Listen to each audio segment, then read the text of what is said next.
Hi, I'm Joe Mullings, and this is The Other Side.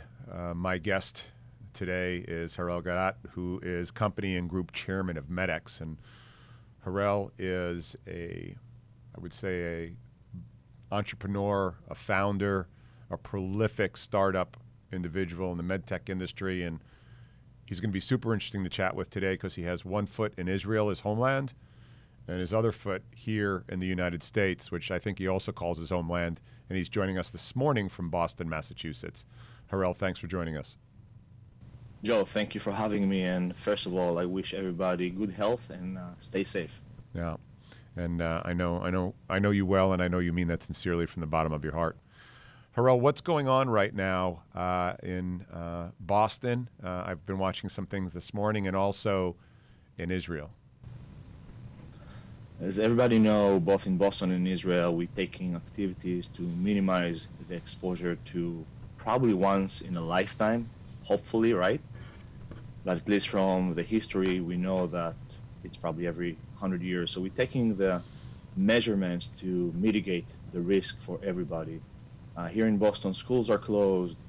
We're trying to find activities for the kids while still maintaining work. We have responsibilities, all of us as leaders of companies, and I view employees as not just employees. Each employee has a family. So I feel a responsibility for families. So we're taking measurements not only for their health, but also for their living. Same thing in Israel. In Israel, schools are closed. The government are taking activities in order to maintain and mitigate the risk. And we have to go through this challenging time. I find it as not only challenging, but if we can learn from it, we can definitely come out much stronger on the other side. Harel, I noticed early, and I wasn't surprised because I've got deep connections in Israel, both business as well as friendships. Israel was a really early mover in shutting down its borders. I was having communications with yourself and others, and those borders got shut down very, very quickly. Why was that? First, I think it's again the size of Israel. If you compare Israel to anywhere else, or at least to the US, it's much easier to take a country which is the size of New Jersey and try to close the borders. I think another thing that happened in Israel is going back to why Israel is so innovative. It's the fact that Israel is very proactive in its actions. It goes from the military, it goes to the innovation, not just in the medical space, but everywhere else, where we saw a lot of countries that are being reactive and still are being reactive, unfortunately, in my humble opinion. I think that what happened in Israel, we took all of the resources. Some may disagree that we did it early enough or Israel done it early enough, but overall Israel deployed most of its available resources in order to be proactive and mitigate the risk before it's becoming a big issue. Israel is probably one of the only countries that came out flat out and said, we won't be able to prevent Corona from coming to Israel. We can only contain it. And I think that with that state of mind of how can we contain it versus how can we defend against it even entering our borders, it helped Israel to take these proactive actions and be where they are today. It's not to say that they're completely mitigating the risk, but I think they are one of the top countries that are doing excellent job in containing it. You have some of your businesses here that you founded in the United States and other businesses, the MEDX Ventures over in Israel. Can you share with the audience, just so I can establish a baseline of your expertise and exposure, maybe that's a bad word these days, in the medical device industry, and how come you have businesses in both ecosystems? Sure. Our base of investment and really building companies, that's what our, if I may say, claim for fame is MEDX ability to build companies. And we usually build the companies in Israel, and it may be a company, a project, just start with an innovation. As you well know, we also have an incubator supported by the Israeli government, which we can discuss later how the situation affects that as well. And then these companies, as they grow and they come to the main market, which is the US, then we mature them here in the US as well as other parts of the world. So if you look at our businesses, most of them, the operations, R&D are still based in Israel. Our core capabilities of innovations are heavily based on the Israeli ecosystem, culture, people.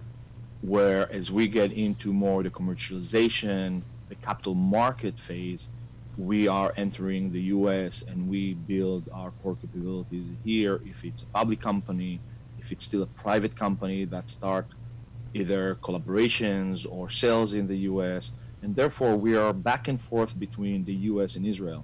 One thing that we found very interesting, you cannot have just a team in the US and one team in Israel. In order to be successful, you need to build a couple of things. One of them, for example, is commercialization excellence. To be commercialization excellence to the top of your capabilities, you need to have the people in the US learning the Israeli culture, the innovation, what's coming next in terms of your life cycle of your product, and vice versa. To be a really good R&D, you can't just sit in your office in Israel and figure out what the market wants and needs. You also need to be in the market. And right now, it's impossible. Right now, there are no travels. People are very focused on their own, piece of land where they are right now. So we are trying to mitigate those risks and ensure that we are setting ourselves for success and position ourselves for success when this situation is resolved. Harel, how are you with that in mind? And that's why I asked that question. You have a team, a family in Israel and a family here in the United States. How are you managing that communication between them? What sort of lessons or experiences can you share with other leaders here that are challenged by the same situation? So thank God for Zoom, right? Yeah. And Skype and all these technologies. If we ever thought, how can it be used? Now we learn that it can be used in many, many ways. And I think we still have a lot of ways to improve in the future. When it comes to the family, which to me it's always, and you have known me now for a while, it comes to the family, which is my top priority always, it's always tough. It's tough not to be near them, so trying to get on Skypes. When you talk about the business, I think that what we really need to understand, we need to focus on people. And let me start with that in mind, because I've seen a lot of companies that are laying off companies that, at least in Israel, sending people on sick leave without pay, some companies that asking them to go out on unpaid vacation time. And I understand that companies sometimes need to look at their budget and take the right measurements to keep the company alive. Our view is a little different. Our view is that we are actually focusing on our employees, internally and externally, so the people, internally and externally, and maybe I can explain a little bit more. Internally, we made the decision that employees come first. We are not laying off people. We're making sure that everybody is compensated as before. We're making sure we're giving them all the infrastructure and resources to work from home if they need to come to the office, and that's their decision. Decision should be made right now only on the fact that they can evaluate their safety and the families, not the fact that they need to work for another hour and make another dollar. That's our assumption at the MEDX group of companies. So we're focusing number one on people, and I think we all need to do that. Think about it. If you lay off people, you may solve a problem in the short term, but then in 2-3 months when you need to hire them, you actually create a gap for 3 to 6 months of hiring people, training them, and until new person actually add value to the organization, it's probably 3 to 6 months. But people, it's not only internally, people is also externally. And we should not ever forget communication externally. Somebody really smart that I really respect once told me that in the absence of communication, people will assume the worst. Oh my God, people put stories in their head all the time, right? And because the brain abhors a vacuum. Exactly. So one of the things you need to do is how do you communicate not only internally all the time, even internally, employees don't know what's going to happen the next day. So we have weekly calls with the entire teams. We have birthday parties online, for example, for employees. But when we go externally, it's extremely important that we communicate to our customers, we communicate to our suppliers, and probably most importantly, communicate to our shareholders. Because to position yourself for success in the future, you gotta have the full engagement, commitment from your shareholders, from your investors. They will know where you're going in terms of a strategy. So this is how we are managing right now internally. You mentioned something there, suppliers. So, early in, and I was on the bus too, I was a critic of everybody being over the top, all in on their supply chain in China. And subsequently, that threat to the supply chain is spread across the world. I don't care if it's Switzerland, I don't care if it's Mexico, I don't care if it's Israel, it's spreading across the world as a threat. As a leader, what are you thinking about on the supply chain side of things? And that supply chain could be contract engineers, it could be extruders, it could be secondaries on electronic systems and some of the things you make. What are you thinking about? We're managing as we go day by day. And let me explain what do I mean by this. In the past, people say that you cannot, not in past actually, this is a fact, you cannot rely on one supplier. But we have never seen a situation where you have the same supplier in China, in Italy, and in Germany, and in a matter of weeks, all of them shut down. So you cannot really reach out to 3 different suppliers that should mitigate each other in case one country has a problem. So how do we manage this right now? We don't. We cannot have suppliers supplying things that the borders are closed. What we can do is look into planning and processes that as we go with the suppliers, how can we improve it? How can we improve the fact that once we go back to working together, once the situation is resolved, we can make the processes more efficient and more effective. A lot of times what I see companies, especially when they are in R&D mode, and especially when they just start commercialization, they're still working with their suppliers to define processes, planning, inventory. And if you look at this period right now, it can be an excellent period for companies to just work with their suppliers remotely, have the best planning, the best processes in place, that once you are out of this situation, you can be way more efficient. And this efficiency can come into lead times, into bill of materials, in people that you put on the ground. And if we use this smartly, I think that the supply chain can become way more efficient for us moving forward. Did you I know you had a 2020 plan, I'm sure, and then you had a 2020 quarterly plan, Q1, Q2, Q3, Q4. And that plan revolved around maybe revenue, maybe around product launches, maybe about bringing on staff. What have you done with that 2020 plan, and how have you now started thinking as a leader?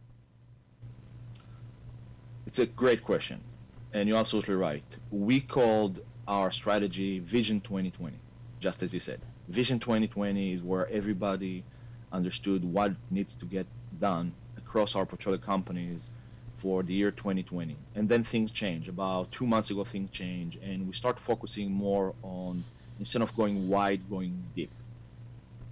And everything went extremely well. And it's a funny story, but last Thursday we had a call with some of our shareholders, and we told them about the revised strategy. And now, after we got off the call with the shareholders, we got a phone call from one of the hospitals that just about to sign a contract with us, that they're closing the hospitals, and the following day another hospital closed. What we did at that time, and I think that when you talk about business 101, right, you talk about long-term strategies, short-term strategies. I actually think that at this time we need to look a little bit differently, because it's great to keep the vision of the company. You got to maintain that vision. You got to maintain your mission, and you need to maintain your long and short-term objectives and strategies. What we did, we called it the crown strategy. Not to be sarcastic, but crown under Corona. And the way we look at it, because of how fluid the market is and the situation, the crown strategy is actually a 2-week revolving strategy. And what we do, every week we revise our strategy, we look at the strategy, we make sure everybody is aligned to it, nobody isn't confused. If anything changes, it doesn't create a chain reaction in the company. And that crown strategy is really focusing on people, on procedures, on planning, on positioning, on partnership. This is a great time to build partnerships around your customers, your shareholders, trust. And I think the most important is patience. Somebody once told me patience is a virtue. And I think that at this time, as we look into what we define internally, the crown strategy, the more important things one of the most important things we are emphasizing is, other than people focus, is patience. Patience with each other, patience with the situation, understanding that you may work on one thing today and the next day it will change, and you need to become proactive again and see what's going to be your strategy for the next 2 weeks. Forget about 3 months from now or a year from now. How can we go through this? Amen to that. I had a scenario here just this morning, and fortunately I've got some great leadership here. I'm going to make a million mistakes along the way. You're going to make a million mistakes along the way, because we've got to make very, very critical decisions with limited information. And we can reflexively make a decision, and it might or might not be the right one, but patience, pause, and speed, all wrapped up in the same sort of problem-solving approach, are going to be critical. Because, you know, I screwed up on some communication. I screwed up on how I handle a major leader in my organization, and fortunately, you know, I owned it right away, gave an apology, and then move forward figuring out how I can do this. But I think everybody's got to be patient with your leadership too, because they're trying the best they can. And then we have to be patient as leaders with those that maybe are feeling not empowered, not safe, and maybe even somewhat removed because they are physically at home, and maybe spiritually disengaged because they're not able to come in every day. And I think you raise a really good point when you say the word empower. This is a great time to empower your employees, your people. Let them be proactive. Let them come up with different solutions, different ideas that can solve meaningful issues for the organization right now, but potentially you may want to implement it moving forward. So empower right now, and patience, and really focus on the people.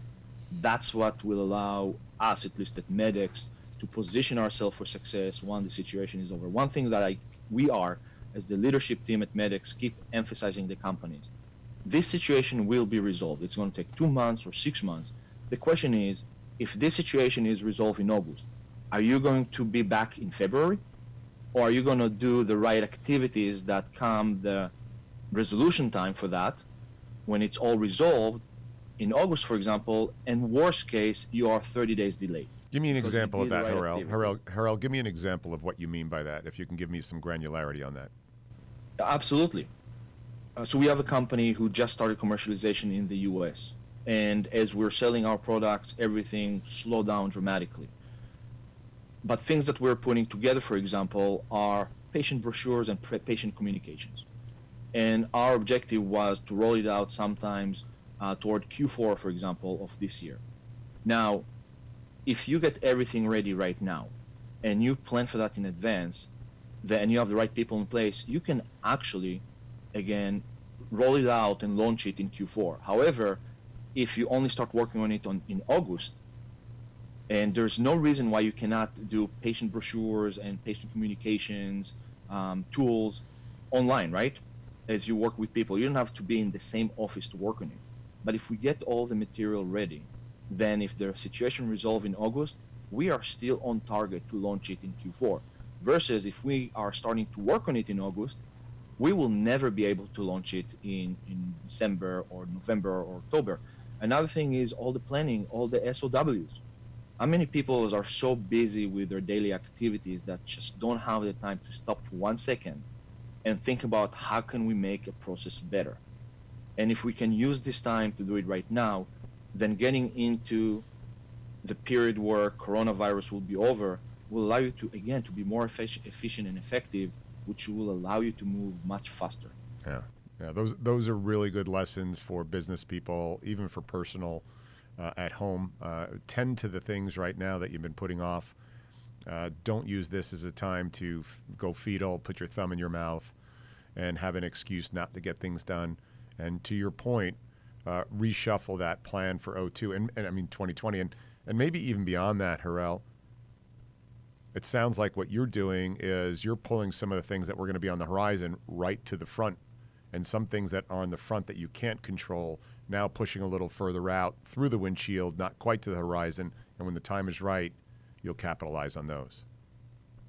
Absolutely. I want to share one more thing, and you heard me saying that before. Insanity is doing the same thing over again and expecting different results, right?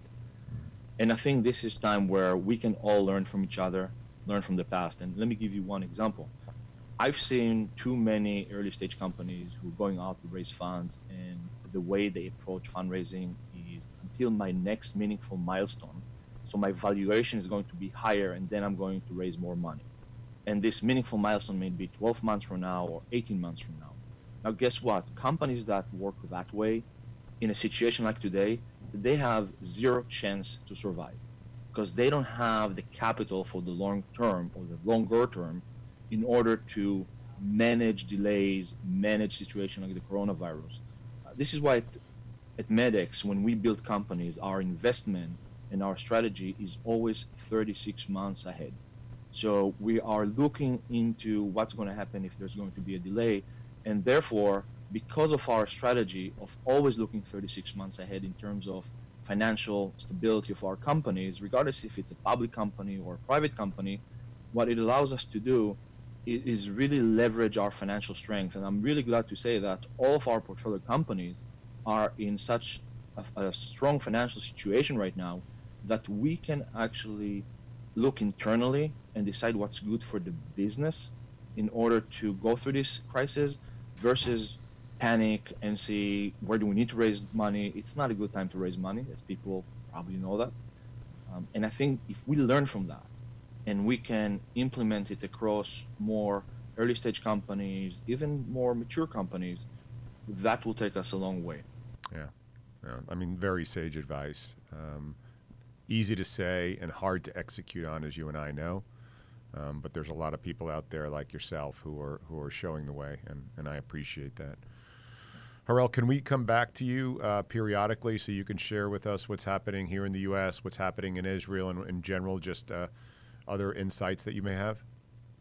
Absolutely, it will be my pleasure. And if I may, Joe, there is one more thing I would like to add. And this is the Israeli government. And not just, as you mentioned, closing the borders. As you know, because you've been there multiple times, a lot of companies, including our incubator, are heavily dependent on the Israeli authorities supporting the investments in very early stage companies. And I have nothing but good things to say about the Israeli government, that in these times, they know how to step up, support early stage companies. I know that at least from our incubator perspective, they stepped up, they ensure that they will continue supporting the portfolio companies as we go through this period. And I think that, again, the Israeli government, when it comes to innovation, showing how they can be leaders in this field and be proactive to support really the main driver for the Israeli economy. Yeah, I've been over there, as you said, numerous times and have sat at the table with some of the high government officials as well as the entrepreneurs and amazing CEOs. And I would agree with you. They've got this part of the game down and they've practiced hard at it. Yes. Yeah. Well, Harel, my dear friend, please stay safe, you and the family in Boston and your family in Israel. And I appreciate your time today. Thank you, Joe, and everybody stay safe. And I look forward to connecting soon. This has been Joe Mullings, The Other Side.